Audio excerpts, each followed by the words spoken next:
Bonjour, cher explorateur de l'âme et de la psyché.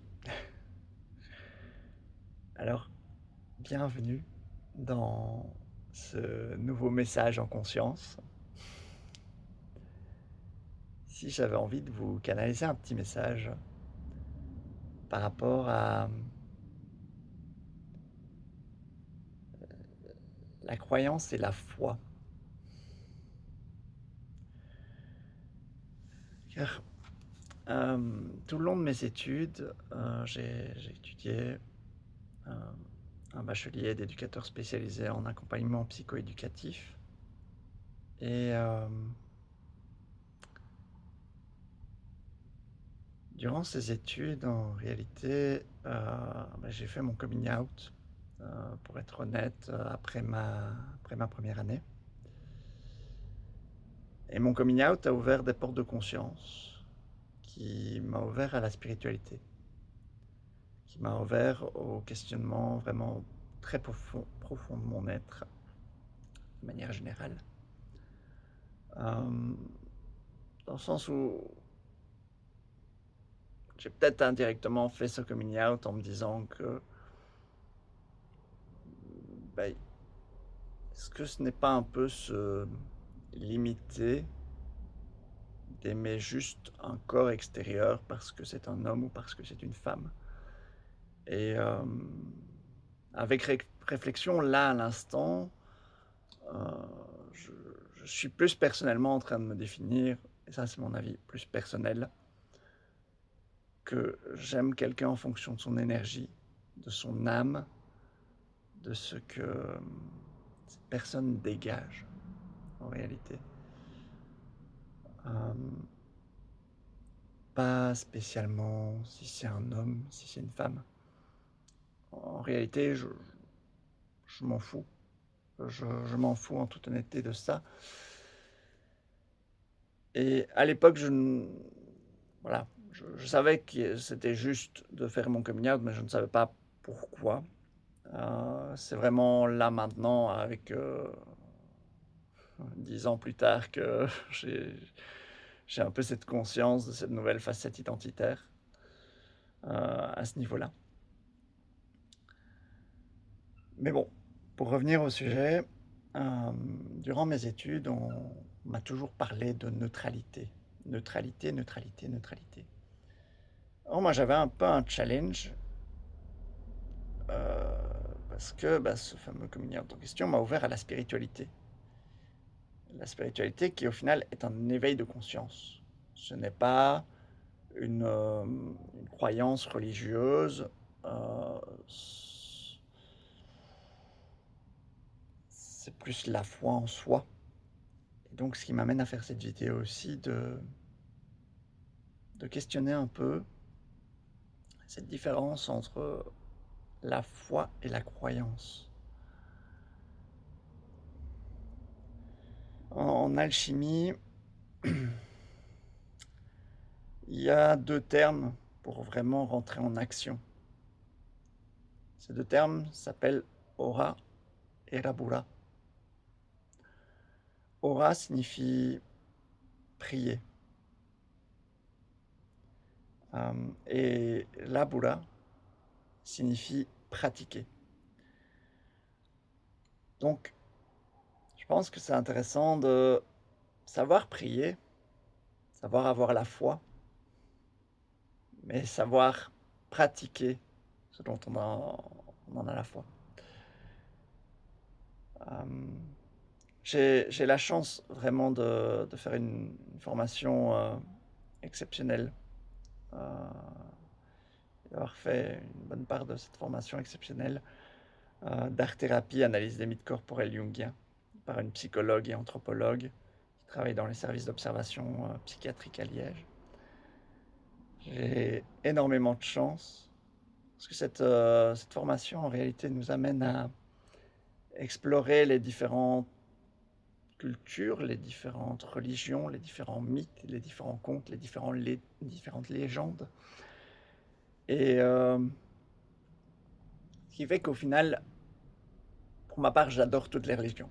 J'adore vraiment toutes les religions, j'adore tous les textes sacrés de manière générale.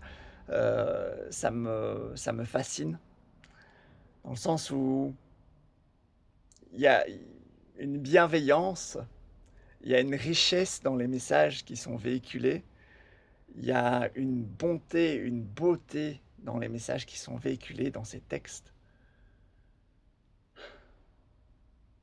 Mais il y a aussi, et là je vais vous parler vraiment d'émotion, je vais être vraiment dans de l'émotion pure et dure, mais il y a aussi une profonde tristesse de ce que l'humanité en a fait.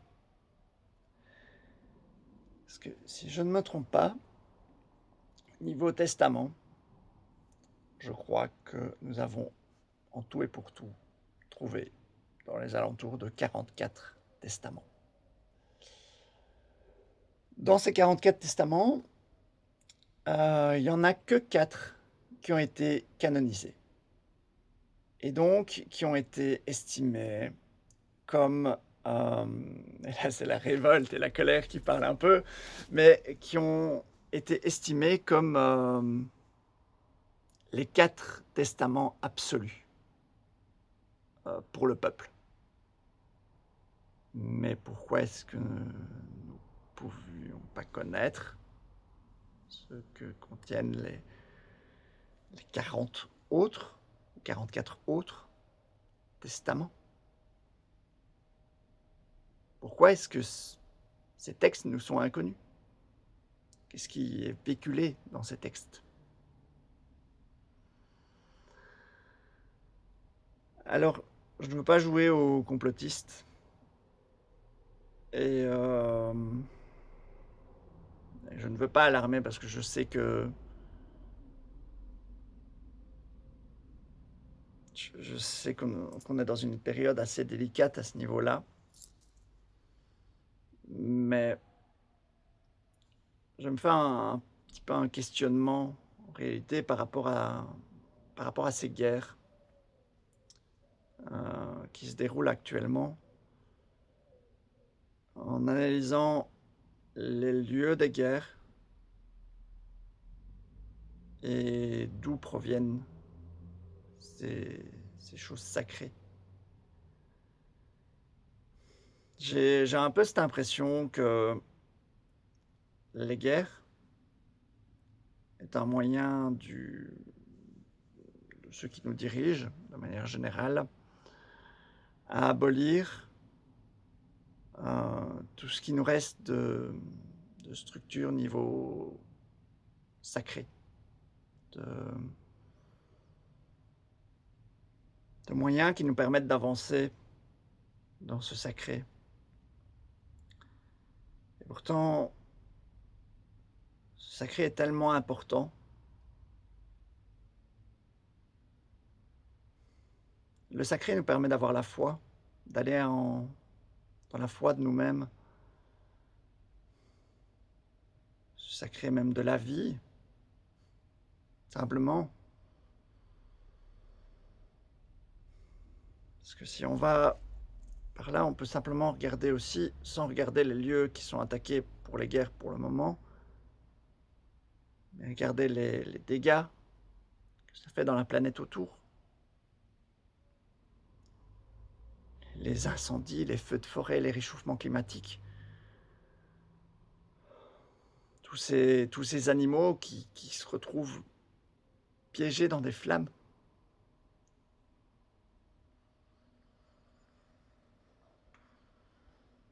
Toute cette nature qui est en train de se faire détruire. Alors que la nature, elle a juste demandé à nous soutenir. Elle a juste demandé à nous ancrer. Elle a juste demandé à être là. Parce qu'elle est simplement là.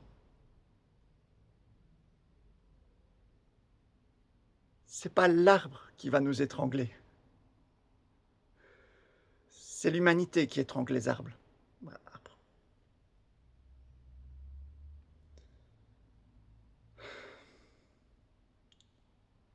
C'est pas spécialement les animaux qui nous tuent. Les animaux ont leur instinct défensif, leur instinct primal. instinct animal, comme l'homme a son instinct animal. Est-ce que on s'est déjà questionné pourquoi il y a toutes ces guerres? Pourquoi il y a tous ces conflits? Pourquoi il y a toutes ces peurs? Pourquoi il y a toutes ces manigances? Personnellement, depuis que j'ai quitté chez mes parents, c'est-à-dire il y a facilement 10 ans, j'ai pris l'optique de jamais, au grand jamais, m'acheter la télévision. Alors j'ai l'écran, c'est sûr, j'ai les canaux de diffusion pour regarder des films et cetera, voilà. Je suis pas déconnecté du monde non plus, hem, mais j'ai jamais pris l'optique de regarder des chaînes télévisées. J'ai rien contre ceux que c'est le métier et je respecte énormément votre métier. Je respecte énormément, à mon avis, cette difficulté aussi de faire ce métier, d'avoir conscience de beaucoup plus de choses et de transmettre le strict minimum que ce que la chaîne, que ce que notre dirigeant nous demande de transmettre. Donc j'ai vraiment beaucoup de respect pour les personnes qui sont dans le journalisme, les personnes qui travaillent là-dedans. J'ai juste voilà, une profonde distance par rapport à ça parce que les médias peuvent nous transmettre ce qu'ils veulent bien nous transmettre. Et j'ai toujours remarqué qu'il y a jamais spécialement du positif dans les médias.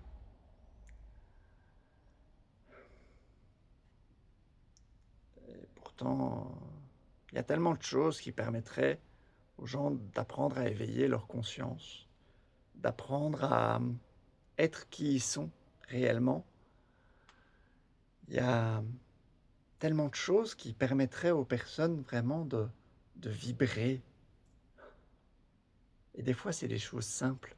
C'est simplement certains types de musique, certains types de concerts. C'est simplement certains messages, certaines prises de conscience, certaines sagesses. Je remarque que chose qui a été abolie et que je trouve assez juste ce qu'on nous a dit en formation une fois, que le monde actuel, en fait, manquait de rituels. Avant, on avait des rituels de passage pour plein de choses, pour tout. On avait des rituels pour tout. Ici, on a transformé, j'ai l'impression, ce rituel en routine. En routine confortable, en routine limite dogmatisante, limite sectaire. D'ailleurs, en parlant de ce terme sectaire, euh, je ne vais pas définir que la religion comme quelque chose de sectaire. Je vais définir aussi la société. Parce que la religion en soi n'est pas sectaire. La base de la religion n'est pas sectaire. La base des textes ne sont pas sectaires, ils sont juste des enseignements à la bienveillance, des enseignements à l'humanité, des enseignements à l'amour, à la paix. Par contre, cette société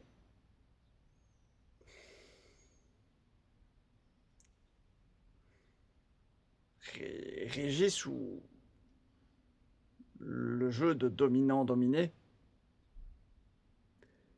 alors qu'au final, ceux qui nous dominent,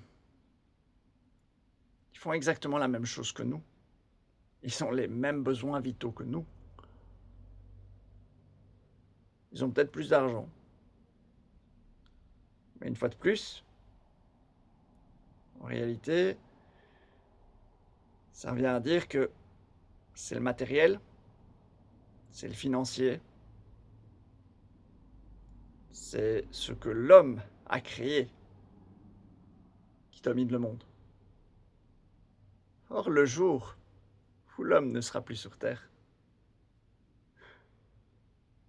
qui dominera le monde? La nature reprendra ses droits. L'alchimie de la vie va reprendre ses droits. Alors je ne dis pas qu'il ne faut pas avoir un certain confort de vie,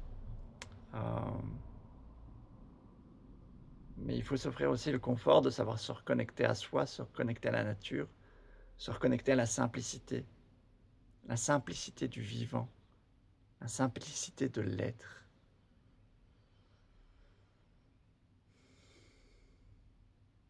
Et c'est pas évident.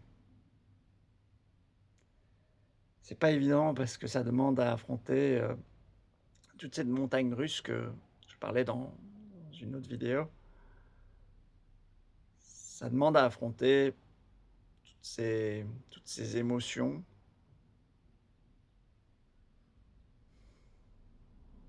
Ça demande à affronter qui on est. Et des fois, c'est plus facile de se mettre derrière un masque que d'affronter qui on est. Alors si, jusqu'un instant, prenez le temps d'enlever ce masque,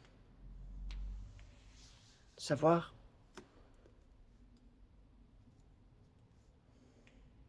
que cache ce masque.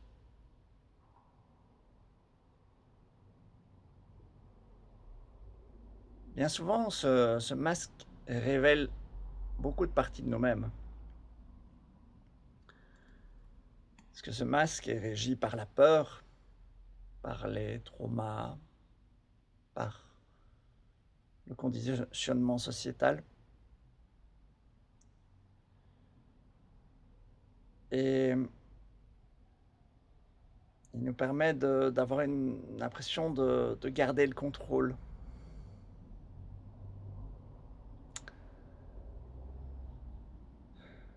Enfin, c'est bien de garder le contrôle. Mais c'est bien aussi de se laisser aller.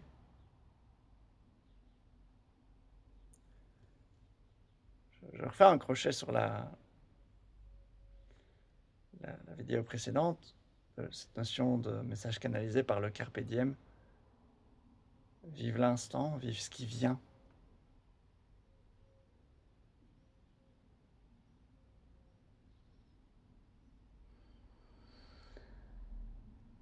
Écoutez la mélodie de la nature.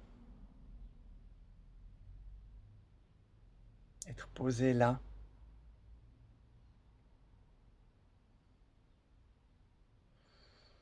Vibrer. Simplement vibrer. Être conscient. Être conscient qu'on est là. La vie est une aventure.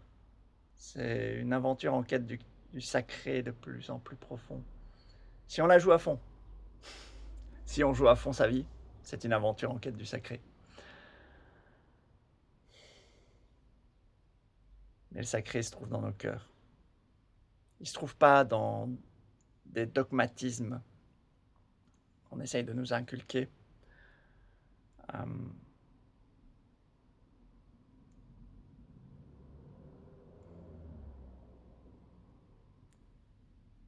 C'est bien d'avoir foi plutôt que croire.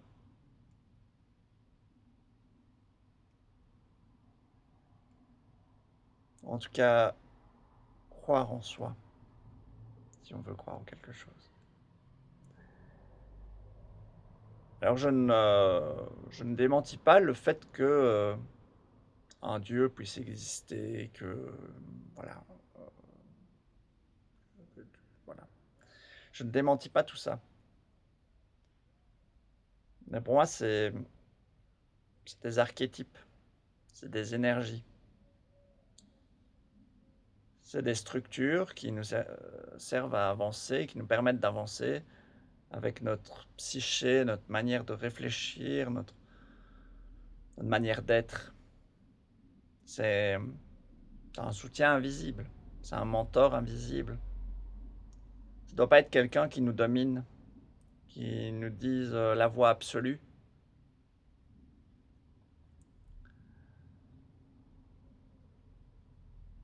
parce que c'est déjà une énergie. Je reviens juste sur ce fait, c'est une énergie. Ce n'est pas quelqu'un avec son gros bâton.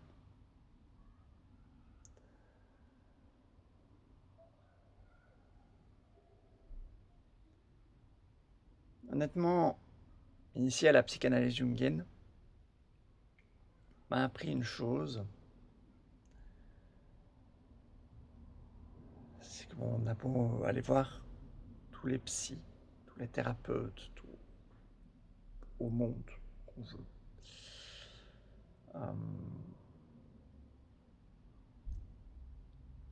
Alors ils vont initier en nous un mouvement pour aller bien, pour avancer. Ils vont l'initier. Ils vont nous apporter leur conscience, ils vont nous apporter leur sagesse par le biais de leur formation, par le biais de leurs connaissances, etc. Mais en réalité, après cette séance de consultation, c'est pas avec notre thérapeute ou notre psy qu'on est confronté. C'est avec la vie. Et donc, le plus beau sage, à mon sens, sera jamais et ne sera jamais une personne absolue. Je peux avoir des amours énormes, inconditionnels, commensurable par rapport à des personnes, par rapport à des sagesses transmises, comme je l'ai en toute honnêteté. Déjà, voilà, mon amour irréfutable pour la psychanalyse jungienne et pour Carl Gustav Jung. Euh,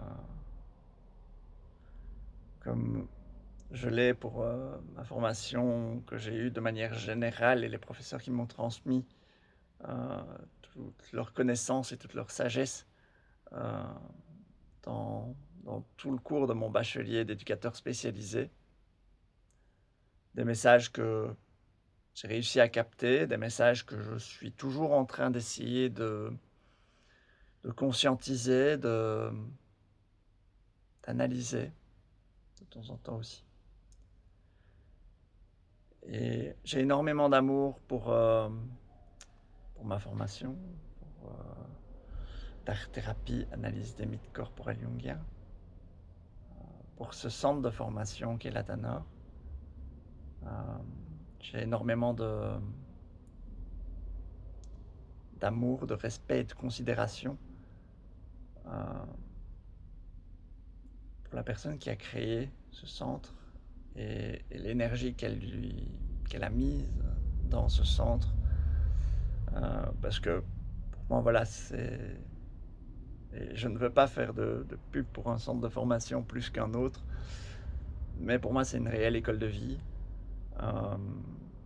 Si j'étais pas passé par là il y a 3 ans, je pense que je ne serais pas en train de vous faire une vidéo à l'heure actuelle.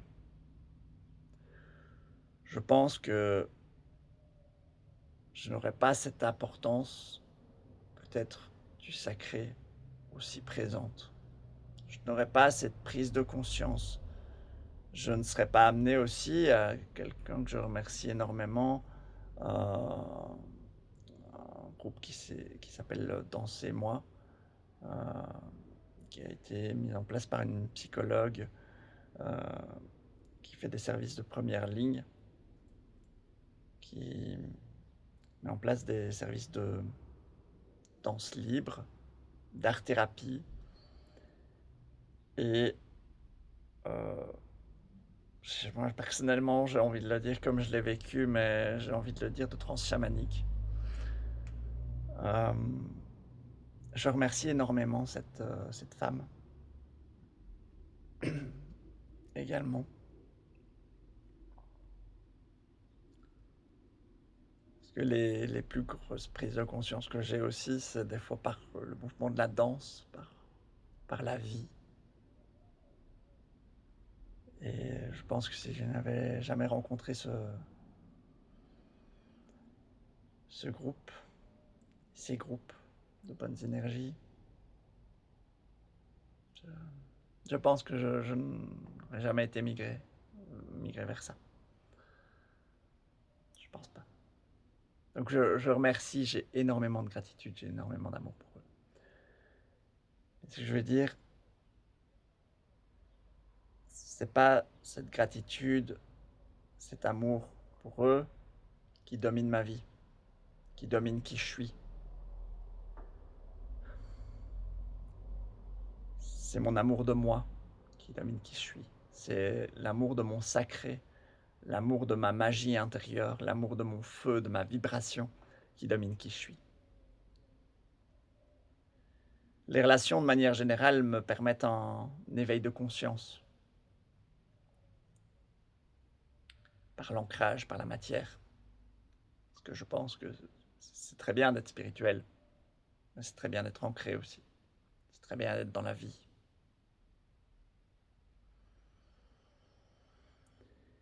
Et d'affronter les épreuves.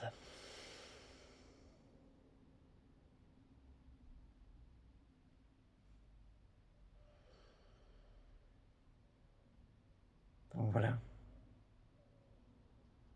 Soyez vous. Écoutez votre cœur.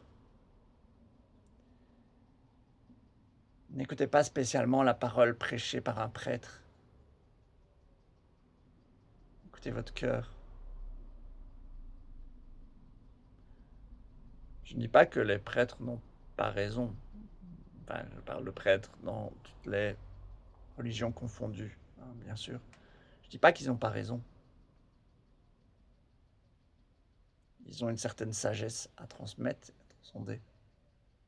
Maintenant, cette sagesse-là, prenez le temps de l'incarner. Prenez le temps d'incarner ce qui est dit, ce qui est vibré. Tout ne peut pas s'incarner en simplement en recevant une parole. Revenir au début de la vidéo, par rapport à mon coming out.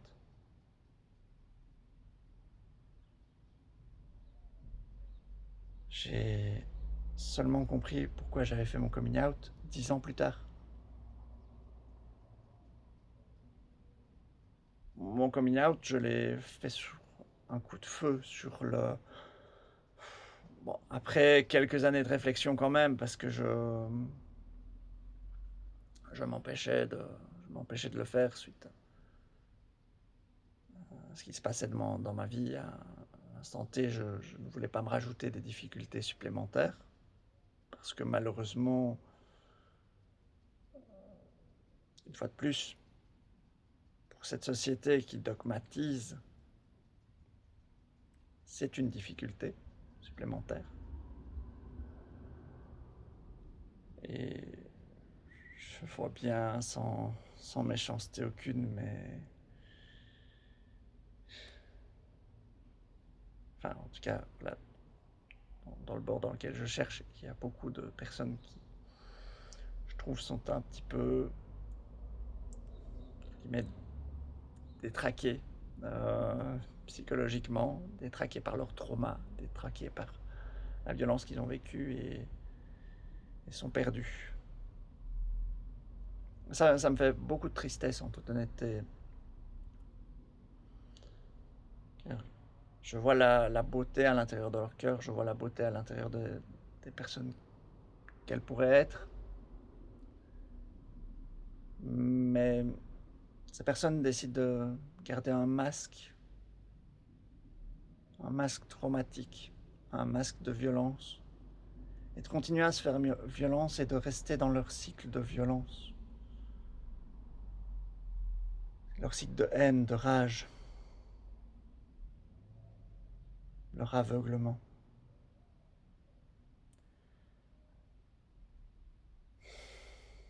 C'est triste. C'est triste parce que ces personnes ont un amour profond qui est magnifique. Comme j'ai remarqué quelque chose aussi en lien avec l'authenticité, parce que je dis beaucoup le sacré à l'authenticité au final. Parce que je pense que quand nos paroles sont authentiques, viennent d'un cœur pur, elles deviennent sacrées.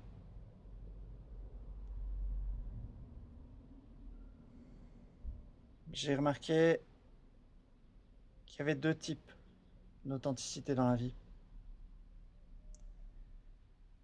Et je suis passé par ces deux types avant d'être dans cette authenticité qui est, je trouve, très révélatrice, sans jeter de fleurs, etc. Loin de là, mais qui je trouvais très révélatrice, très directe, mais qui peut avoir une certaine douceur, une certaine souplesse, une certaine bienveillance et un certain amour. Euh, Quand j'étais en chemin, il y a un moment, dans le début du chemin, parce que je suis toujours en chemin, dans le début de mon petit chemin, euh, j'ai remarqué qu'il y avait une authenticité d'un cœur blessé. Cette authenticité d'un cœur blessé, elle est violente, elle est, elle est crue, elle est difficile, elle fait mal. Elle fait mal pour faire mal. Et elle réveille par la douleur. Et c'est très bien. Je veux dire, je reçois une authenticité d'une personne comme ça, qui réveille par la douleur, par la difficulté, par la souffrance. C'est OK. J'ai pas de problème. J'ai pas de problème. Mais ça veut dire que cette douleur-là, cette authenticité-là, elle fait autant mal à la personne qui reçoit l'authenticité, le message de la personne, qu'à la personne en question qui transmet le message aussi.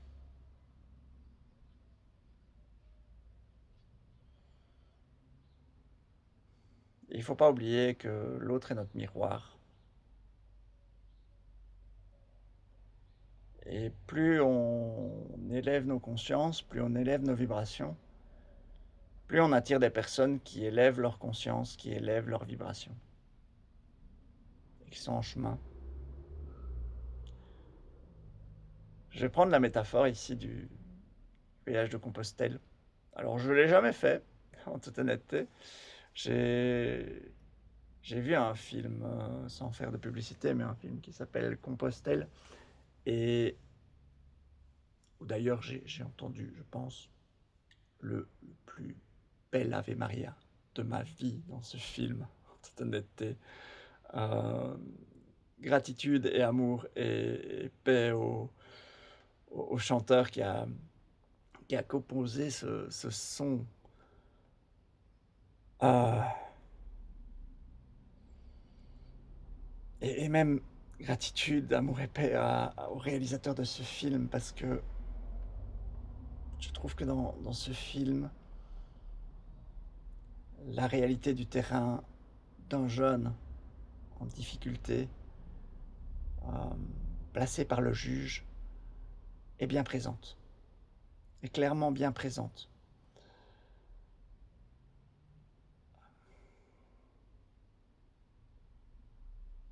Et il y a une de ces violences administratives qui est révélée dans ce film. Une fois de plus, on revient au dogmatisme. Une fois de plus, on revient aux croyances d'être bien, que c'est bon, que c'est juste, que c'est le bien. Ça, c'est le bien, ça, c'est le mal. On n'est pas dans l'entre-deux.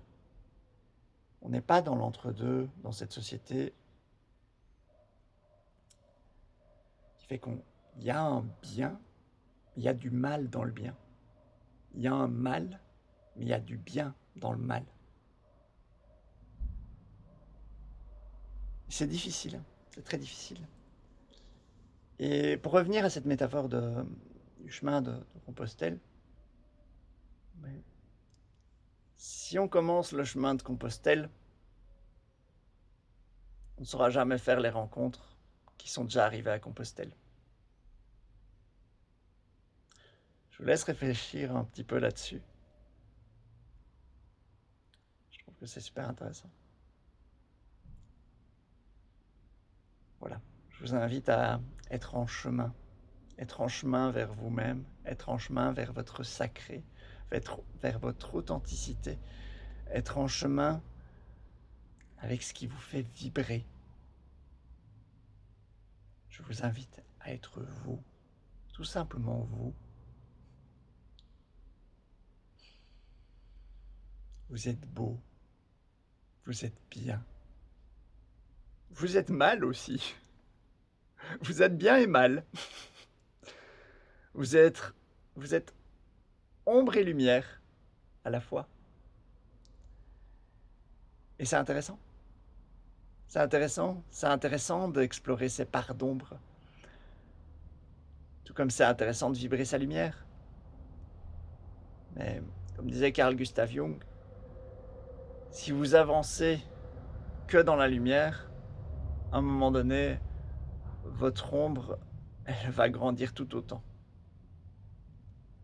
Et à un moment donné, votre ombre va grandir à un tel point qu'elle va envelopper votre lumière.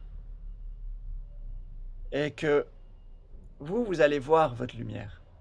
Vous allez voir ce que vous rayonnez, vous allez voir votre profondeur intérieure, etc. Enfin, je l'espère en tout cas que vous allez le voir. Mais si vous n'avez pas été explorer votre ombre, eh bien vous allez rester dans cette rayonnance superficielle. Et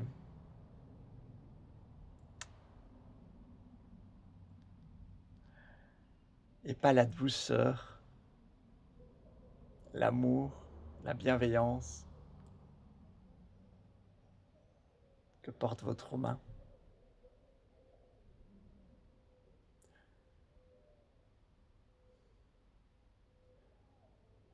Quelque chose que j'ai remarqué aussi par le biais de ma formation, et je ne sais pas si je vais développer des lustres là-dessus, parce que bon, on fait déjà un long message en conscience. Mais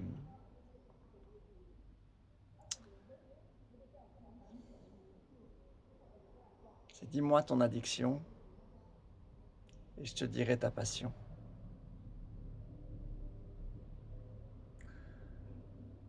Parce que nos addictions, et l'addiction n'est pas simplement celle qu'on voit les plus flagrantes, c'est-à-dire addiction à la cigarette, l'alcool, la drogue, etc.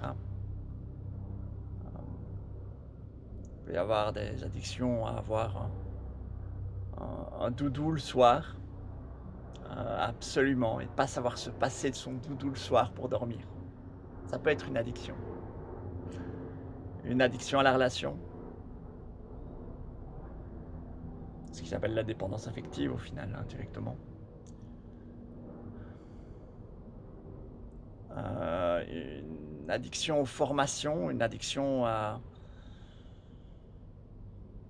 toujours vouloir savoir plus, savoir plus, savoir plus, savoir plus, savoir plus en permanence, sans spécialement intégrer notre savoir.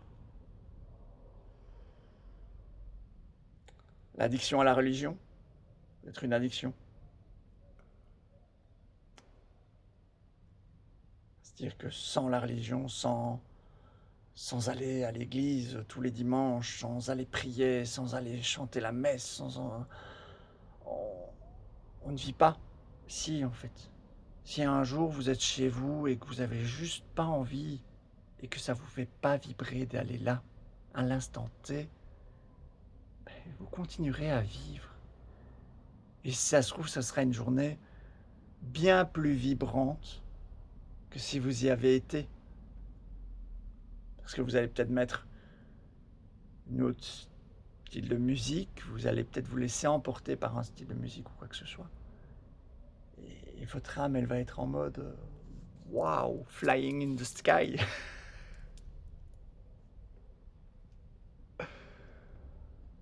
Donc, il y a plein d'addictions. Mais derrière ces addictions, en réalité, se trouve une passion qui a été refoulée, une passion non écoutée, non entendue.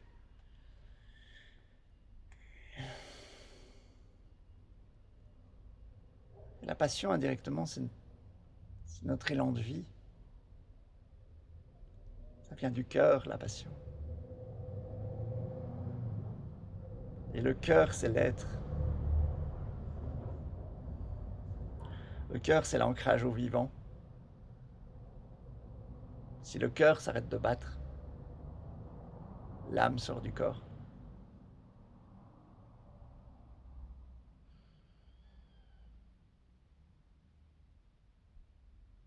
Et ici, je dis, si le cœur s'arrête de battre, l'âme sort du corps, je ne parle pas simplement de mort physique réelle par un arrêt cardiaque. Je parle aussi de mort du cœur symbolique, du cœur psychique. Si ce cœur n'est plus là, la personne, elle est vide. Vide. Vide de sens, vide d'espoir, vide de rêve. C'est triste.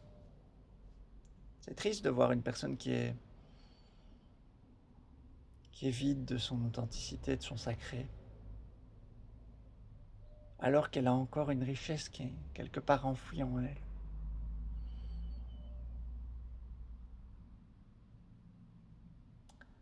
Voilà. Je vous laisse un petit peu avec ces réflexions par rapport au sacré.